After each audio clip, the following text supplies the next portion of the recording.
Alright, we're back on the Philosopher's couch again I'm Zach Moore, this is my good friend Nathan. And today we're going to be looking at some movies. Well, specifically movie trailers for upcoming movies. And looking a bit at what's coming up, seeing what's new and fresh and hip with the kids. You're hip with the kids, right? Sometimes. Most of the time, yeah. Alright. Let's see. First off, we're going to be taking a look at the trailer for The Hobbit. Now, me and Nathan are both pretty big we're pretty big Tolkien nerds, to say the least. I mean, I liked The Lord of the Rings a whole bunch, right? Yes. With, Peter Jackson did a pretty good job with most of the adaptations, don't you think? Yes, he definitely deserved the awards that he got with the 3 movies he made. Yep. And I guess everyone is looking forward to The Hobbit. I know I am. Yeah. Fans are not even really fans, just the trilogy has left such a big kind of like impact on Hollywood in general. It's kind of the epitome of epicness. So everyone's looking forward to The Hobbit. And of course, same director, a lot of the same cast and everything. It's bound to be something amazing. Well, hopefully, because there is that chance with any prequel or sequel. With anything, it's always a bit of a gamble, but so far it's looking pretty good. Now, well, let's not tell the people. Let's actually show the people. Let's watch a trailer. My dear Frodo, you asked me once if I had told you everything there was to know about my adventures. While I can honestly say I have told you the truth, I may not have told you all of it. Bilbo Baggins. I'm looking for someone to share in an adventure. I can't just go running off into the blue. I am a Baggins. Wait! Of Bag End. Bilbo, allow me to introduce Fili, Kili, Oin, Loin, Darlin, Balin, Biffa, Boffa, Bomba, Dori, Ori, and the leader of our company, Sorin Oakenshield. Far over the misty mountains cold, to dungeons deep and caverns old, the pines were roaring on the height, the winds were moaning in the night, the fire was red, it flaming spread, the trees like torches blazed with light. I cannot guarantee his safety. Understood. Nor will I be responsible for his fate.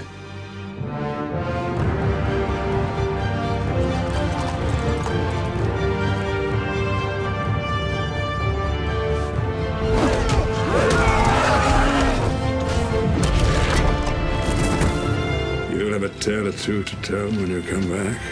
Can you promise that I will come back? No. And if you do, you will not be the same. My name is Bilbo Baggins. Bagginses. What is Bagginses? Precious.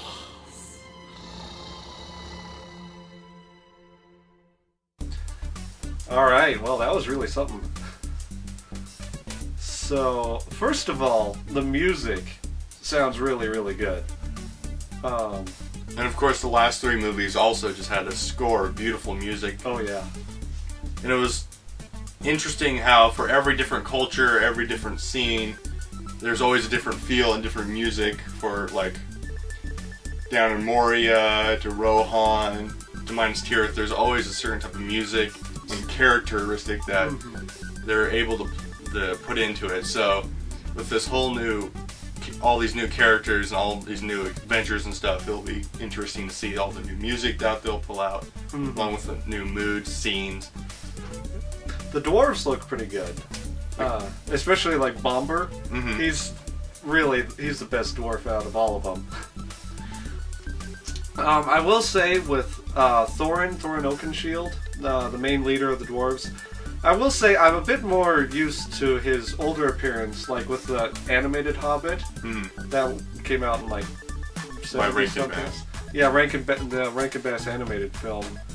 I kind of prefer the animated. From what I've seen, I like the animated version better, just because he's a bit older and looks more mature. And as well in the book, he's one of the elder dwarves that actually witnessed Smaug taking over the Lonely Mountain and stuff. Whereas, at least in the trailer, he looks pretty young. Compared to the other ones. Compared to, like, yeah, the other ones. I can't name the dwarves by their faces yet.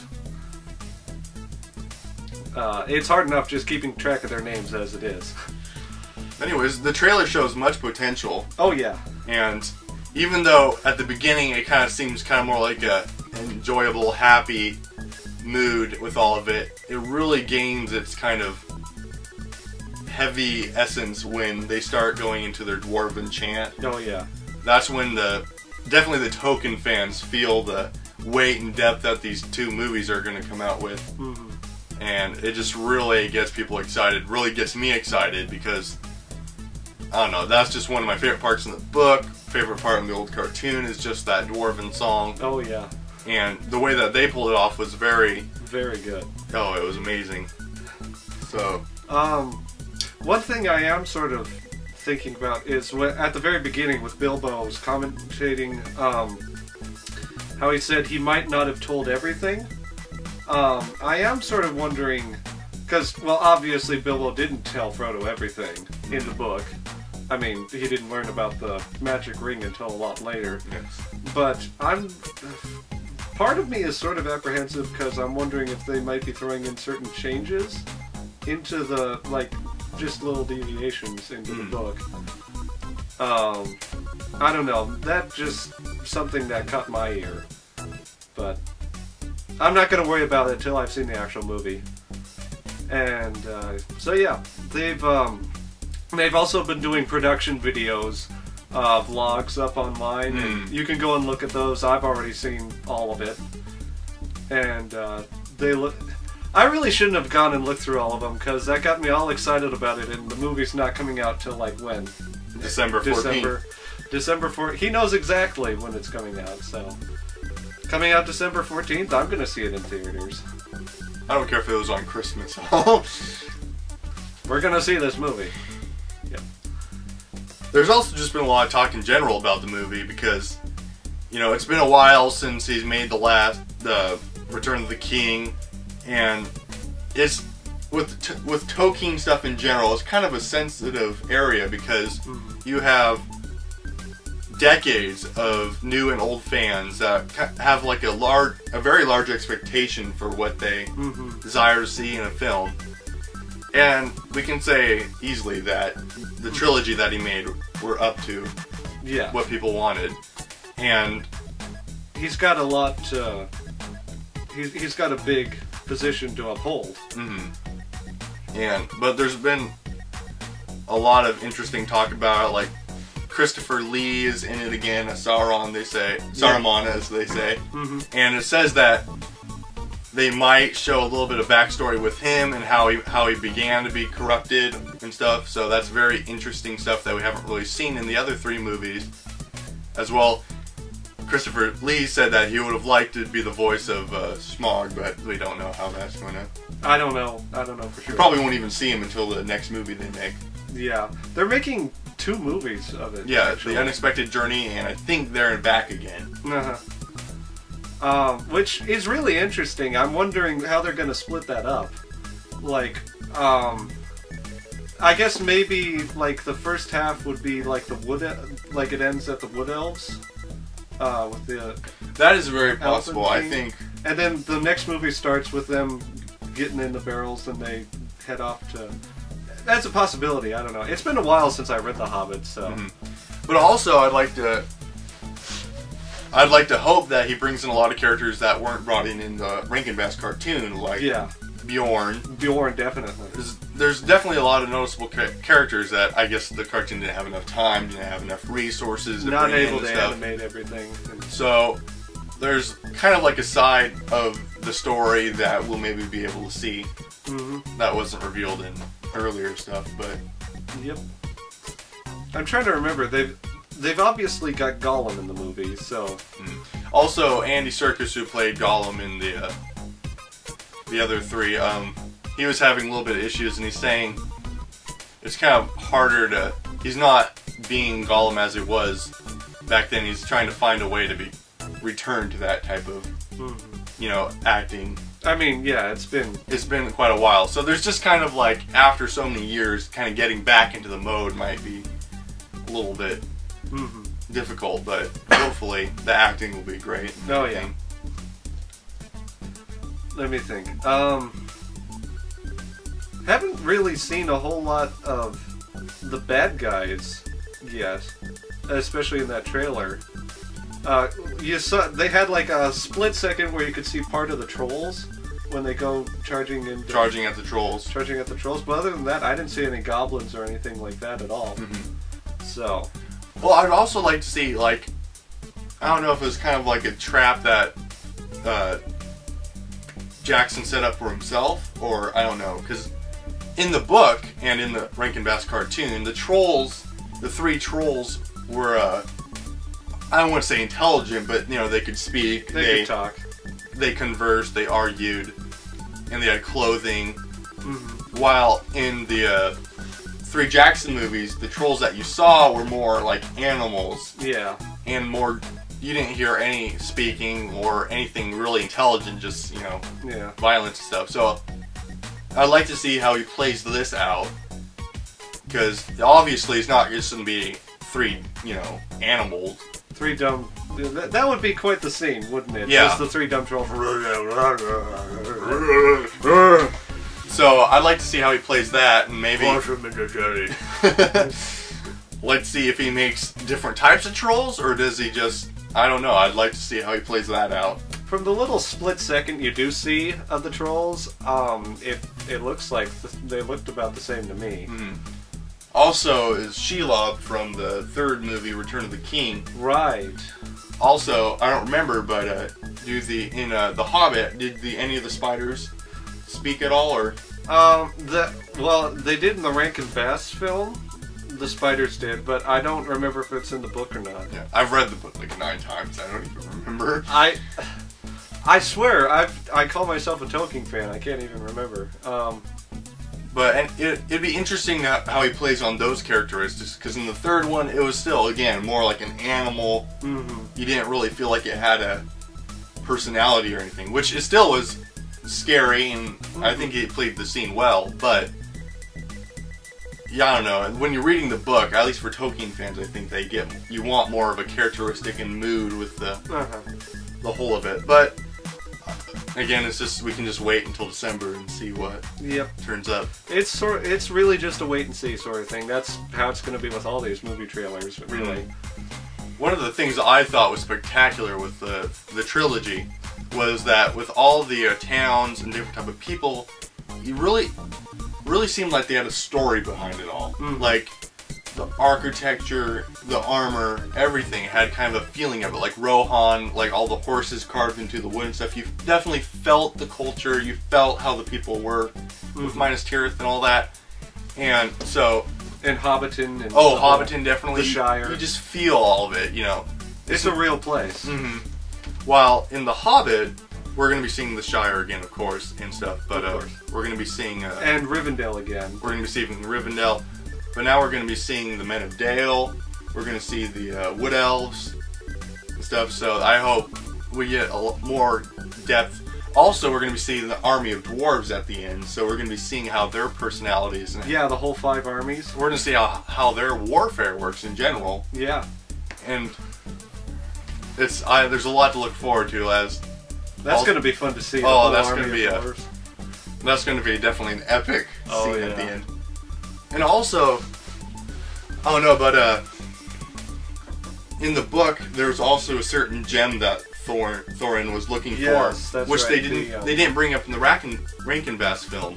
But I was also wondering the Arkenstone. The Arkenstone. I was wondering if they're going to bring that storyline into it all, or are they going to maybe just twist around it with it more, or because I don't know. There's just a lot of things in the book that they have potential to bring out or potential to twist around. So it's also stuff that we're looking forward to. One of the things I'm definitely looking forward to see, well, first of all, I'm sort of interested with the wargs, because have we seen, there weren't wargs in any of the other Lord of the Rings. It's questionable, because there was that hyena-like thing that, I'm trying to remember. That one guy that looked like mashed potatoes in that the third one. Oh, right, okay, yeah, that's right, those were, okay. Yeah, I remember that now. So yeah, those were wargs. Which they never like labeled it wargs or anything. Yeah, they did. Well, actually, was it in the second one? They had that battle. Yeah, I think they said something about they ride upon wargs or something. So yeah, we've already seen some wargs, but yeah, I don't know. Maybe they'll change it, or maybe they'll. Well, also, didn't they have that different artistic director for a little bit? What was his name? Guillermo del Toro. Yeah, I think they had him working for a little bit, then they cut him loose. So they might still have a little bit of the characteristics of his artwork entangled with the characters and all that. So we don't really know what to expect. So what I'm hoping for is at least having a little bit of the same and something a little bit new. And aside from the wargs, the other thing I was going to say is I can't wait to see what they're going to do with Smaug. Oh, well, of course, he's the... Smaug's the best character in the whole dang book. And also, it's just kind of that... It's kind of, again, do you go for more of the animal aspect, or are you going to go for more of the personality aspect with it? Because, I don't know. Like in the dragons that you saw, especially in Return of the King, that the fell beasts and... Yeah, all that. They were more like animals and stuff, but while Smaug in the book was very intelligent and very... What was it? Bilbo felt persuaded to reveal himself, because just the way he spoke, everything was very intelligent, very persuasive. Sort of like how Saruman... Very much like how Saruman was. Which would be interesting if Christopher Lee, again, did the voice. Yeah, I mean, I probably should look that up and just to double check. Why don't I go ahead and... Just for fun's sake. So, but we don't know how that's developing or anything. So it's just those interesting characteristics that are playing in. I do sort of like, even though the going back to the Rankin-Bass film, I like their rendition of Smaug. Even though he wasn't really what you'd call a typical sort of dragon. It's not what I would have expected from a dragon. He was sort of a weird combination between a European and an Eastern dragon, sort of. The way his face was more, it was more like a cat's face. If you can Google it, look up pictures of him. It's actually pretty cool. It almost looked like he had a big beard. Yeah, he definitely had like fur kind of come out, a few whiskers and stuff, which they played off well, I thought. And definitely whoever did the voice of him was for the Smaug in the cartoon was yeah, the guy, excellent. That guy. But yeah, it'll be interesting to see if are they going to animate its mouth, you know, talking, or how's he even going to communicate as a dragon? How is it just that all those different aspects that people really don't think about? How is it all going to work? How is he going to make it work? That's just more interesting stuff to wait for. That's another thing about the film, because they showed a couple scenes of Gandalf, and it looked like he was like wandering around some like decrepit castles by himself. So ruins. They might show a little bit more, show a bit of Gandalf in the Necromancer's lair. They might even show him when he finds Thorin's other relative, who has the key to the Lonely Mountain. Do you remember? Yeah. I think it was like an uncle or something. I don't remember exactly which dwarf it was. But... Oh, when he found him insane. Yeah. Yeah. So yeah, just more interesting backstories and stuff that are in the book, but not necessarily out in public. Which, just saying, after he's done making the Hobbit movies, there's always the Silmarillion. Oh yeah, the Silmarillion. That's deep stuff. That's getting really deep, and I'm only really hardcore Tolkien fans would actually want to watch Yeah, pretty much. Silmarillion movie. I don't think you could adapt the Silmarillion into any sort of real film. Because, first of all, they're unfinished. They're not complete storylines. And the overall book is not really much of a storyline. It's just kind of cascading to different events and yeah. It's more or less just the overlying mythology. The Silmarillion is basically just the overlying mythology of the entire span of the Tolkien world. The Tolkien world, so... Which one could, if he wanted to, kind of discern out what he wants and kind of create a storyline in itself. But I don't think it would make a really good movie. At least, well, when I say that, it would be very difficult to make a good movie out of it. Just simply because it's very long, it's very complicated, it's really just... And there's a lot of deep material to go over, too. I could imagine doing some of the individual storylines from some of that, but... I don't know, I think that would be... You could almost do a whole TV series, just beginning to end. Although the first couple episodes where, you know, the creation of the Earth with everyone singing and all that, that might be a little bit long. Yeah. And I also just like that, do you want to create an even deeper villain than Sauron? Because, I mean, I think everyone's satisfied with the dark spirit and that awesome metal armor at the beginning that just wipes everyone away and stuff. Whack, whack, whack. So it's like, do you really want to bring an even deeper villain, Melkor, into it, or Morgoth? Oh yeah, Melkor, Morgoth, same thing. It's cute little names that he gets. It's complicated. don't get started on the whole terminology. And just for the record, I know that there's more hardcore Tolkien fans out there than us. So if we mess anything up, sorry. I haven't read any of the material in a long time. I think the last time I read The Hobbit was 6 months ago, and the last time I read The Silmarillion was about 1.5 years ago. 6 months ago. I probably haven't read The Hobbit for more like 3 years. I've seen the movie, like... Yeah. A bunch of times. Two of them. Same movie. One on VHS, one on DVD? No, they're both on VHS. Oh, One's a backup. Well, anyways. I can't think of anything more to say.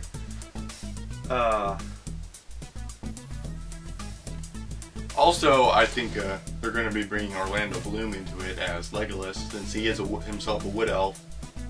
So he's the prince too. So he might get an interesting camera. I mean, there might be several interesting cameos that. Oh, I bet. That this is all like these little cookies in one present that we're just waiting for December. Which is just only half of it, too. It's we can't wait. Who knows when There and Back Again will come out. Yeah. So, just a lot of things we're hoping to see, a lot of things that we're hoping not to see.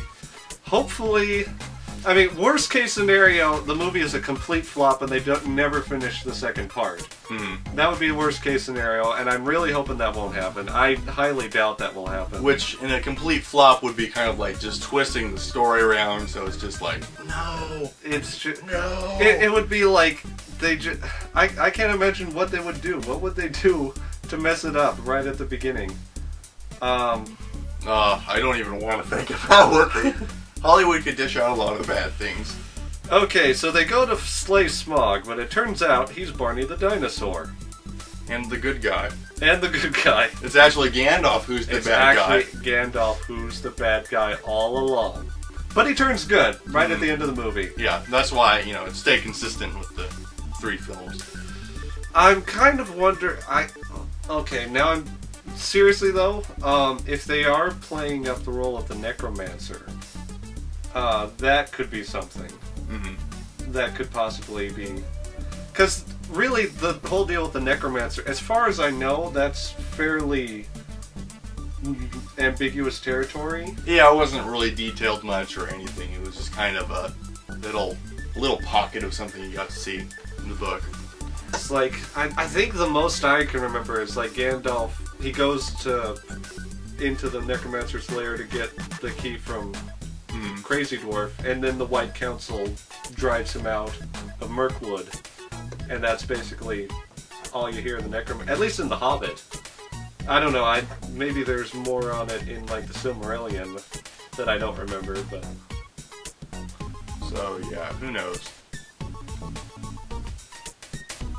Who knows? Well, also, I'm just excited about the five-way battle. Oh yeah, That's gonna be cool. I mean, they had some cool battle scenes in the last 3. So let's see. Five. It's the dwarves. It's the men. It's the elves. It's the goblins. The goblins And the eagles. and the eagles. Right. The eagles. The eagles are coming. Which is kind of like ironic how in the Hobbit the eagles are kind of like the saviors, like in 2 different cases from the wargs, and then in the last battle how the eagles come and save them. While like in the Return of the King, the eagles were kind of like, oh hey, we're gonna save you. All of a sudden, we couldn't just fly you over there. I always try to point out when people ask about why couldn't they just fly the eagles into Mordor, is the fell beasts were still there, and after Frodo threw the ring in, they even had that one scene where it was kind of silly with the meteorite shooting down fell beasts. Yeah. But at the same time, Sauron's power over the entire land. You got to remember, Mordor is practically its own country, and It's flying all through built up, and those fell beasts. Even if you're an eagle, even if you got like 5 eagles, you don't want to be facing up against a bunch of those fell beasts. And also, you remember all the things in Mordor. Murder. In Mordor, they're kind of bred to be evil. Like even I remember describing the horses were bred evil. Oh yeah. It's just everything is kind of like out there, nasty to get you. So it's like. And they didn't really portray it very well in the movie, but another thing is the smoke and ash that pervaded the entire land, like Sauron's influence. He spread out his darkness so his armies could move undercover all the way to Minas Tirith.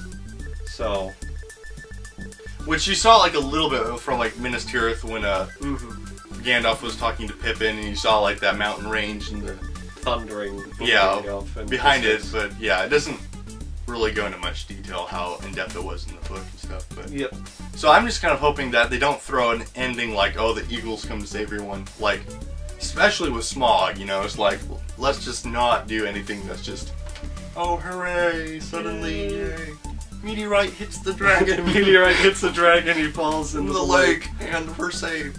And then the tidal wave wipes out all of Dale. Anyway. All of Dale. Anyways, I think, we're about out of time, so that's the Hobbit, everybody. So looking forward to it. I'm definitely excited. Definitely advise anyone to at least who cares the littlest bit about anything. If you saw The Lord of the Rings and you liked that, you're hopefully... I'm not going to say anything because I haven't seen it yet, but this is something you should keep an eye on, check out when it comes out. So, until then, I'm Zach Moore, this is... Nate Downey. And, we're just signing off. See you guys next week.